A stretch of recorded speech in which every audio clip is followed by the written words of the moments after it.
சரியானது எது என்று நீ உணர்ந்த பிறகும் அதை நீ இன்னும் செய்யாமல் இருப்பதே மிகப்பெரிய கோழைத்தனம்.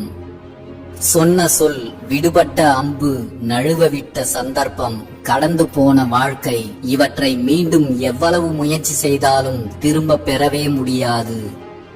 அலைபாயும் மனதும் சட்டென முடிவெடுக்கும் அவசரமும் எப்போதும் நல்ல முடிவை தருவதில்லை.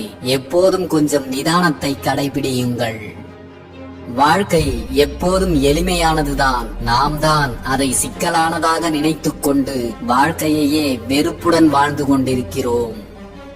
நீ தனிமையில் இருக்கும்போது உனக்கு என்ன தோன்றுகிறதோ அதுதான் உன் வாழ்வை தீர்மானிக்கும்.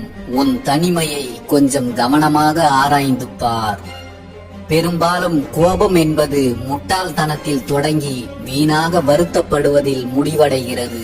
ஒன்றை மட்டும் நினைவில் வையுங்கள், நீங்கள் கோபப்படும் போதெல்லாம் உங்கள் எதிரி வெற்றியை நோக்கி முன்னேறுகிறான். உங்களின் கோபத்தால் நீங்கள் தோற்று போகிறீர்கள். பாதையை வெறுக்கும் பயணம் வெற்றிகரமாக முடிவதில்லை. இந்த உலகில் எங்கே போய் ஒளிந்து கொண்டாலும் உங்களை தேடி வரும் பிரச்சனைகளில் இருந்து யாரும் தப்பிக்கவே முடியாது. நீங்கள் அதிலிருந்து தப்பிக்க ஒரே வழி வருகின்ற பிரச்சனைகளை எதிர்கொண்டு சமாளிப்பது மட்டும்தான்.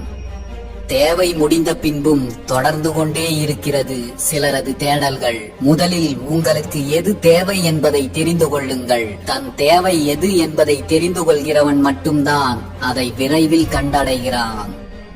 ஒருபோதும் தவறே செய்யவில்லை என்றால் நீங்கள் இன்னும் புதியதாக எதையும் முயற்சிக்கவில்லை என்றே அர்த்தம். உன்னிடம் பறப்பதற்கான வசதிகள் இருந்தாலும் தரையில் நடக்கவும் பழகிக்கொள். அப்போதுதான் சிறகுகளை இழந்தாலும் வருத்தப்படாமல் வாழ்க்கை பயணத்தை நடந்தே கூட கடந்துவிட முடியும். பல போராட்டங்கள் நிறைந்ததுதான் இந்த வாழ்க்கை. உனக்கு வரும் போராட்டங்களை தவிர்க்க நினைப்பதை விட துணிவுடனும் சரியான திட்டத்துடனும் எதிர்கொள்வதே வாழ்வில் வெற்றியை தரும்.